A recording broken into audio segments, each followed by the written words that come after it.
안녕하십니까. 오늘은 제11장 20세기 이후의 그리스도론에 대해서 함께 공부하겠습니다. 마지막 시간이 되겠습니다. 먼저 역사적 예수 연구의 퇴조와 고전적인 교리학적 그리스도론의 부활에 대해서 말씀드리겠습니다. 역사적 예수 연구는 19세기에 슈바이처와 마틴 켈러에 의해서 이미 큰 타격을 입었었는데 20세기에 들어서서 양식사 비평에 의해 다시금 큰 타격을 받게 됩니다. 양식사 비평은 복음서 이야기들의 양식들, 비유라든가 말씀 또는 기적사화나 순환사와 같은 그 양식들을 집중적으로 비평적으로 연구하는 그러한 학문입니다. 이 양식사 연구는 복음서가 역사적 자료가 아니라 교회 공동체의 신앙의 증언이라는 사실을 보여주었습니다. 따라서 복음서 기록 안에는 예수의 진정한 말씀, 이른바 입시스마 베르바와 후대에 첨가한 요소들을 분리해내는 것이 거의 불가능한 일이라고 양식사 비평은 결론을 내렸습니다. D.M. 베일리의 말에 따르면 신약 성서의 기록은 처음부터 철두철미하게 그리스도론적이었다라는 것입니다. 따라서 성서에서 신앙의 그리스도와 동떨어진 역사를 찾는 일은 이제 불가능한 일처럼 여겨졌습니다. 양식사 비평의 대표적인 신학자가 불트만입니다. 불트만은 양식사 연구 결과 역사 예수의 현실에 대한 접근 자체가 거의 불가능한 것으로 판단했습니다. 그는 성서 배후의 역사적 예수가 아니라 성서가 기록된 초기 교회의 복음 선포 안에 현존하는 그리스도로부터 출발하는 캐리그마 그리스도론을 주장했습니다.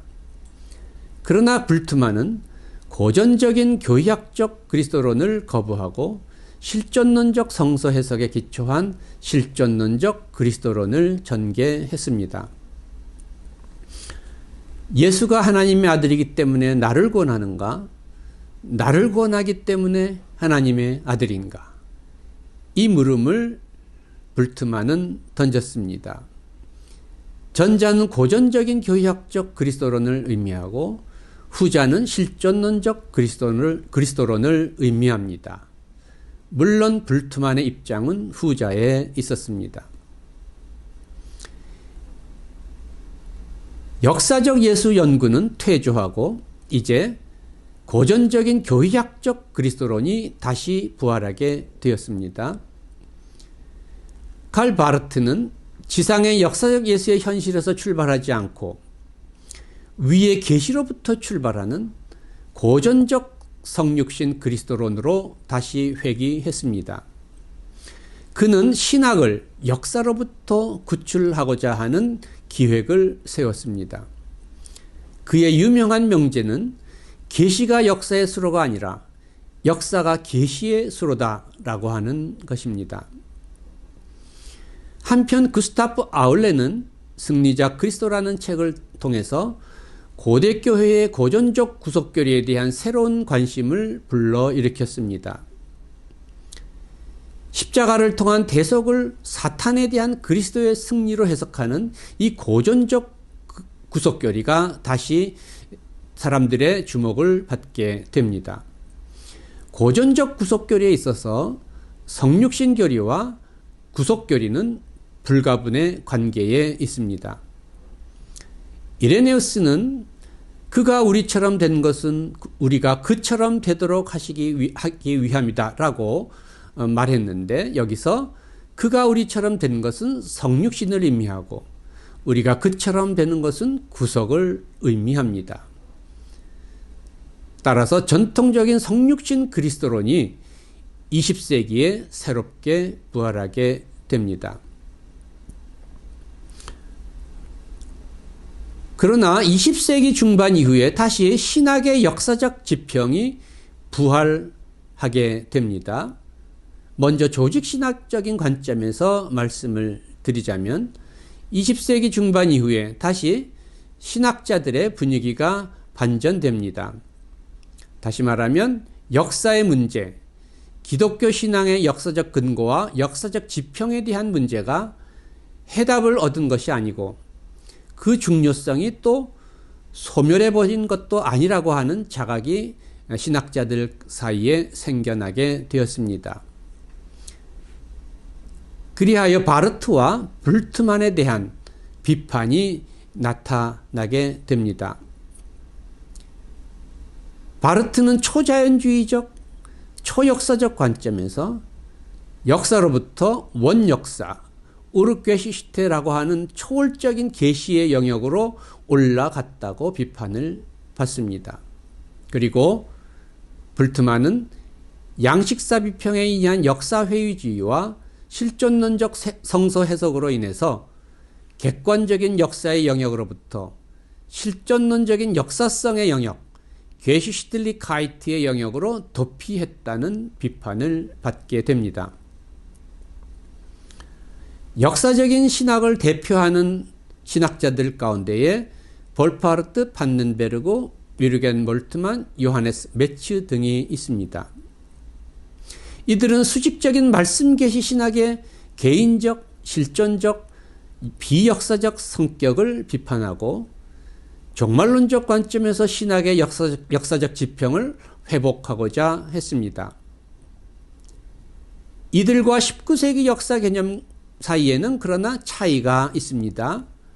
19세기의 역사 개념이 서구 중심적이고 부르주아적이고 또 진보적인 역사관이라면 20세기 중반 이후의 새로운 역사 개념은 보다 보편적이고 제3세계적이고 그리고 종말론적이고 우주적인 특징을 보여줍니다. 판넨베르그는 보편사적 역사 해석학을 주창했습니다. 그는 오늘날 그리스도로는 다시금 위로부터, 즉 전통적인 계시 개념으로부터 출발할 수 없고 아래로부터, 즉 역사와 역사적 경험으로부터 출발해야 한다고 주장했습니다. 보편사적 역사 해석학의 틀 안에서 예수 그리스도의 역사를 보편적 역사 전체의 완성으로서 종말론적 미래의 역사적 선취 사건으로 그는 이해했습니다. 특히 그는 예수의 부활은 종말론적인 보편적 부활의 역사적 선취요 객관적이고 역사적인 사건이라고 주장했습니다. 그래서 그는 신약성서 빈무덤 전승과 현현 전승에 대한 역사적 접근을 통해서 부활의 역사성을 입증할 수 있다라고 주장했습니다. 한편 몰트만은 정치신학적 역사신학을 전개했습니다. 그는 사회정치적인 역사의 차원과 전 창조세계와 우주적 차원에서의 미래의 하나님 나라의 완성에 대한 종말론적인 비전을 제시했습니다. 그는 예수 그리스도 안에서 이 종말론적인 완성이 예기, 안티스페이션 또는 선취, 프로랩시스로 실현되었다고 주장합니다. 종말론적인 하나님 나라를 향한 지속적인 메시아적 과업에 동참하기 위한 그리스도인의 역사 변혁적, 해방적 실천의 중요성을 강조한다는 점에서 몰트만은 판넨베르그와 다소 구별이 됩니다.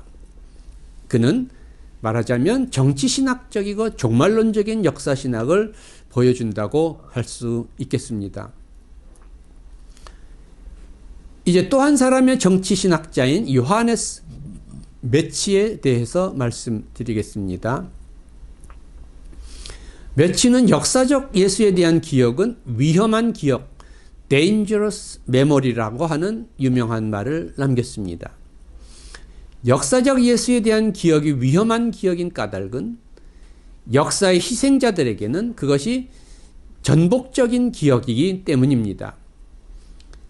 이 전복적인 기억은 역사의 저항과 변화의 씨앗이고 또 소외된 자들의 정체성과 인격과 행동과 희망의 표지이기 때문에 권력자들에게는 매우 위험한 기억이 됩니다. 이제 해방신학자들에 대해서 말씀드립니다. 구스타보 구티에레스, 호세 미구에스 보니노, 혼 소브리노, 레오나르도 포프와 같은 해방신학자들도 역사의 지평을 다시 회복한 대표적인 신학자들입니다. 그들은 예수 그리스도의 의미를 가난하고 소외되고 억압받고 고통당하는 남아메리카 민중들의 현실 속에서 재해석했습니다. 그들은 전통적인 위로부터의 이론적, 교의학적 그리스도론을 거부하고 아래로부터의 역사적 예수로 출발했습니다. 그러나 그들은 단지 예수의 역사를 역사 비평적으로 재구성해내기 위한 역사적 관심에서가 아니라 가난과 억압의 현실 속에서 변혁과 해방의 비전과 동력을 역사적 예수의 모습에서 찾아보기 위해서 역사적 예수를 찾아 나섰습니다. 따라서 그들은 단지 아래로부터 from below가 아니라 바닥으로부터 from bottom으로부터 출발하는 신학을 추구합니다. 하나님 나라를 위한 나사렛 예수의 역사 변혁적 실천에 대한 기억으로부터 출발하는 바닥으로부터의 실천적 해방적 그리스도론의 패러다임을 해방신학자들은 보여준다고 할 수 있겠습니다. 이 해방신학적 실천신학, 이 프락시스 디올로지의 패러다임 안에는 한국의 민중신학을 포함해서 다양한 형태의 제3세계 신학들 그리고 여성신학과 생태신학도 포함된다고 할 수 있겠습니다. 이제 새로운 역사적 예수 연구에 대해서 말씀드립니다. 이 새로운 역사적 예수 연구는 포스트 불트만 학파를 중심으로 한 성서학자들에 의해서 전개되었습니다. 1953년 에른스트 케제만이 마르부르크 대학에서 행한 역사적 예수의 문제라는 제목의 강연에서 이 역사적 예수에 대한 새로운 연구가 다시 시작되었습니다. 케제만은 이 강연에서 역사적 예수에 관해 자유주의 신학자들이 시도한 옛 연구는 오늘날 변화한 신학 여건과 전제 위에서 다시 다루어져야 한다고 주장했습니다. 역사적 예수는 예수를 믿는 공동체의 주님으로서 그 공동체를 통해서 우리에게 온다. 그러나 그 공동체는 영광스럽게 높임을 받은 주님과 지상의 예수를 동일시한다 라고 그는 말했습니다. 포스트 불트만 학자들로는 에른스트 푹스, 윈터 보른캄, 한스 콘첼만, 헤르베르트 브라운, 제임스 로빈슨, 게라트 에빌링, 프리드리 고가르텐, 그 다음에 W. 막센 등이 있습니다.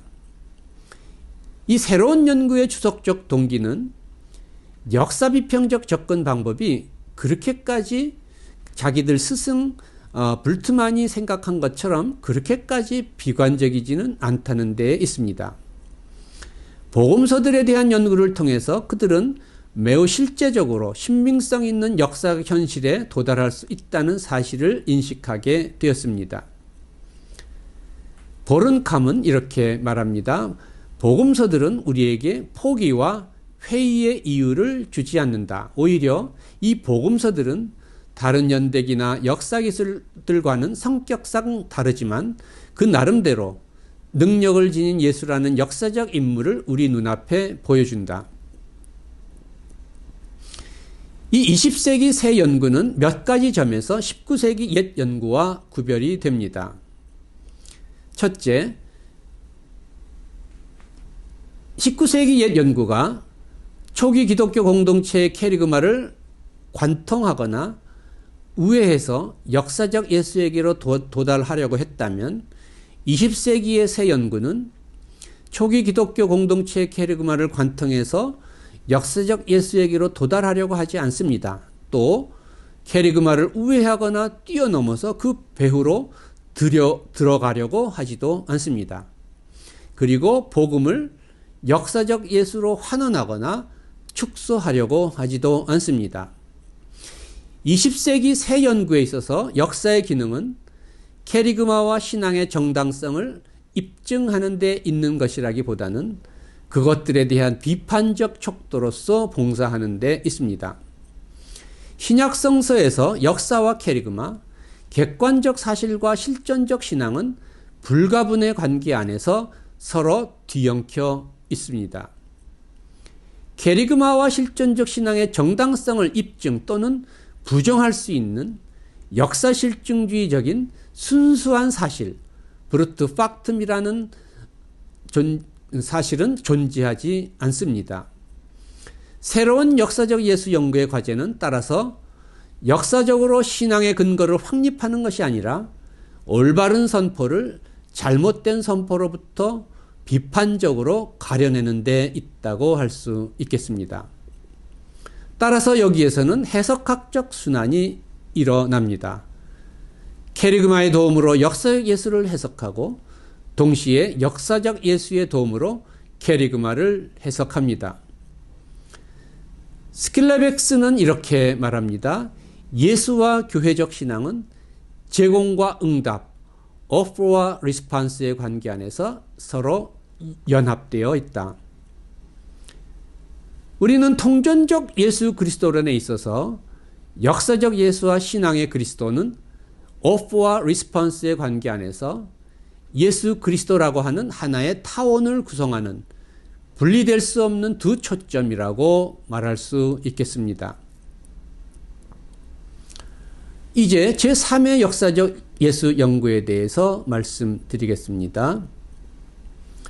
20세기 말 이래로 제3의 역사적 예수 연구가 영미 성서학계를 중심으로 진행되고 있습니다. 예수 르네상스라고 불릴 만큼 이 연구는 활발하게 진행되고 있는데 제3의 연구라는 명칭은 N.T. 라이트에 의해서 붙여진 것으로 알려져 있습니다. 이 제3의 연구는 몇 가지 점에서 제2의 연구와 차이가 있습니다.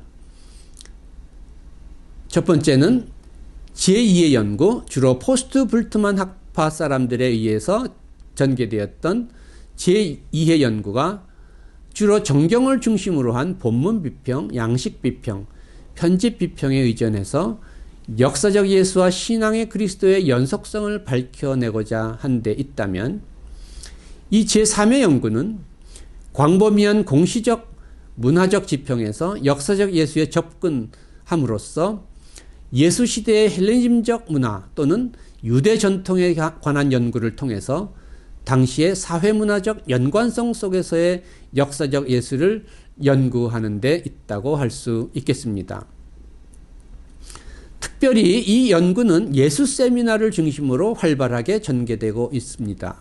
이 예수 세미나는 로버트 펑크와 존 도미닉 크로산이 1985년에 설립한 단체입니다.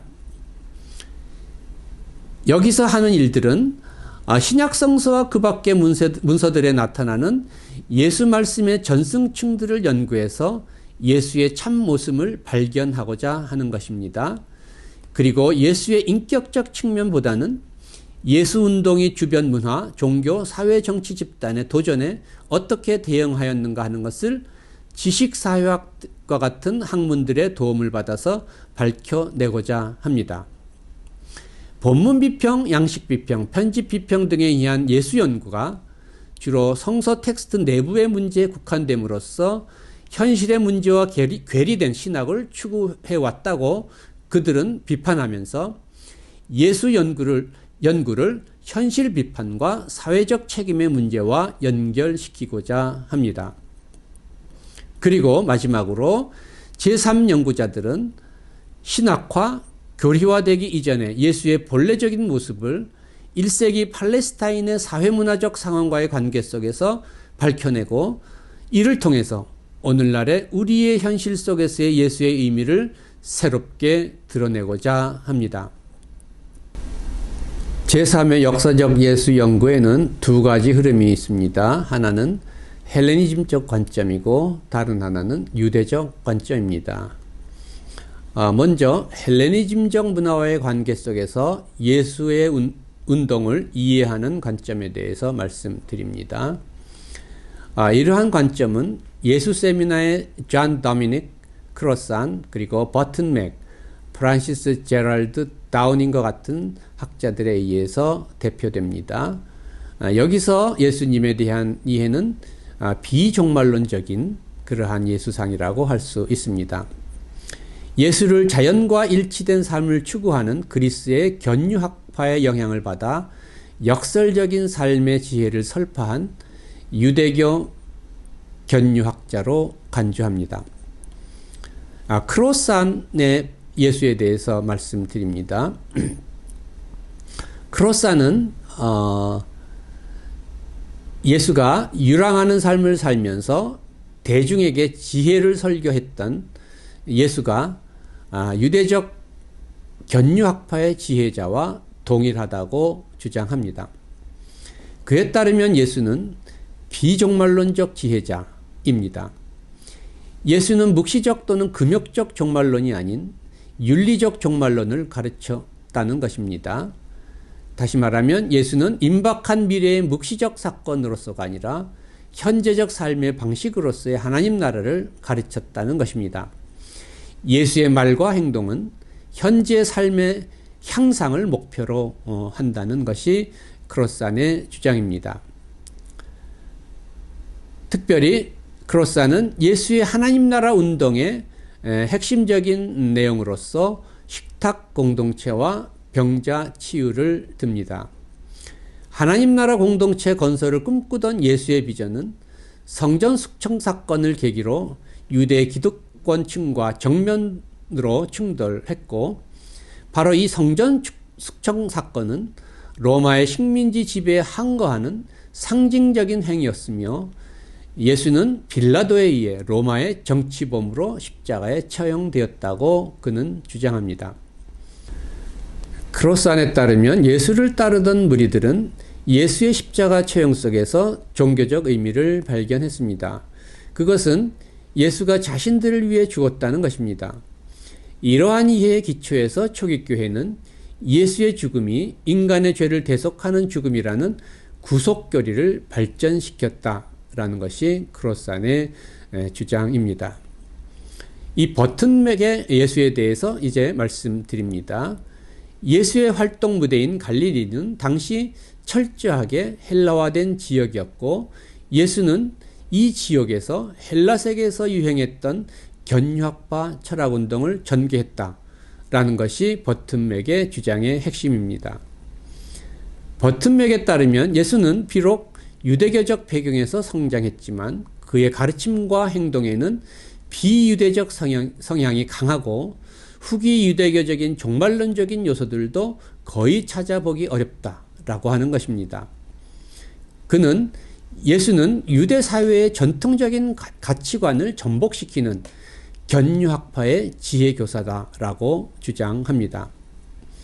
다른 한편 유대교 전통과의 관계 속에서 역사적 예수를 재구성하려고 하는 사람들도 많이 있습니다. 이 가운데에는 이피센더스 엔티라이트, 마크스 보그, 리차드 호슬리, 존 메이어, 게자 버마스, 벤 위더링턴, 제이 클라우스너, A.E. 하비 같은 학자들이 있습니다. 이들은 한 유대인으로서의 예수를 제2성전기의 다양한 유대교 신앙 전통과 초기 교회의 상황이라고 하는 역사적 맥락 안에서 이해하고자 합니다. 그들은 예수의 메시지가 당시 1세기 팔레스타인 세계의 사회, 정치, 종교, 그리고 경제적인 현실과 밀접하게 연관되어 있다고 보았습니다. 따라서 그들은 예수를 철저하게 유대교적 종말론의 관점에서 이해했습니다. 이제 E.P. 샌더스에 대해서 생각해 보겠습니다. 샌더스는 예수가 유대교 신학의 재건을 꿈꾼 사람이고, 그의 운동은 유대교 내의 갱신 운동의 하나라고 주장했습니다. 그는 예수가 유대 민중이 꿈꾸던 메시아적 자의식을 가지고 행동했으며, 성전 숙청 사건은 이스라엘의 회복을 위한 예수의 상징적 행위였다고 주장합니다. 그는 유대교가 단순히 행위에 의한 구원을 추구하는 율법 종교가 아니라고 하는 사실을 강조합니다. 이른바 언약적 율법주의 (covenantal nomism이라는 개념을 샌더스는 주창합니다. 이 (covenantal nomism에 따르면 이스라엘은 하나님의 은혜의 선택으로 언약의 관계 안에 들어가게 됩니다. 여기서 율법은 언약의 관계 안에 들어가기 위한 것이 아니라 그 관계 안에 머물기 위해 요구되는 것입니다. 그리고 들어가는 것과 머무는 것, 그것은 모두 하나님의 은혜로 말미암는다라고 하는 것이 이 언약적 율법주의고, 따라서 이스라엘은 단순한 율법 종교가 아니라고 하는 것이 샌더스의 주장입니다. 샌더스는 예수님의 가르침은 바로 이와 같은 유대교의 언약적 율법주의 안에서 이해가 가능하다고 주장했습니다. 이제 N.T. 라이트에 대해서 말씀드립니다. N.T. 라이트에 따르면 제3의 연구의 특징은 예수를 종말론적 예언자로 간주하고 1세기의 유대교 안에서의 예수의 삶의 자리를 강조하는 데 있다고 보았습니다.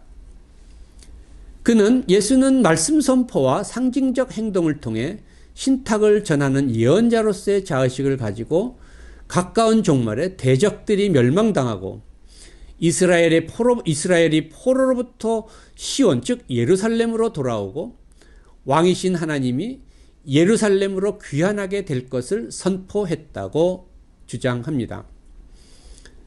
따라서 예수의 비전은 매우 정치적이고 이세상적이었으며 예수의 임박한 심판의 경고는 사회정치적 사건을 지시하는 예언으로 해석되어야 한다고 라이트는 주장합니다. 라이트에 따르면 예수는 시공간 차원의 우주의 종말을 기대한 것이 아니라 현 상태의 세계 질서의 종말을 기대했다는 것입니다. 샌더스가 1세기 유대교와 예수의 유사성을 좀 더 강조한다면 라이트는 유대교와의 비유사성과 그리고 기독교와의 유사성을 좀 더 강조한다고 할 수 있겠습니다. 라이트는 예수의 자기 이해와 예수 이후의 추종자들의 예수 이해 사이에 연속성이 있음을 보여주고자 합니다.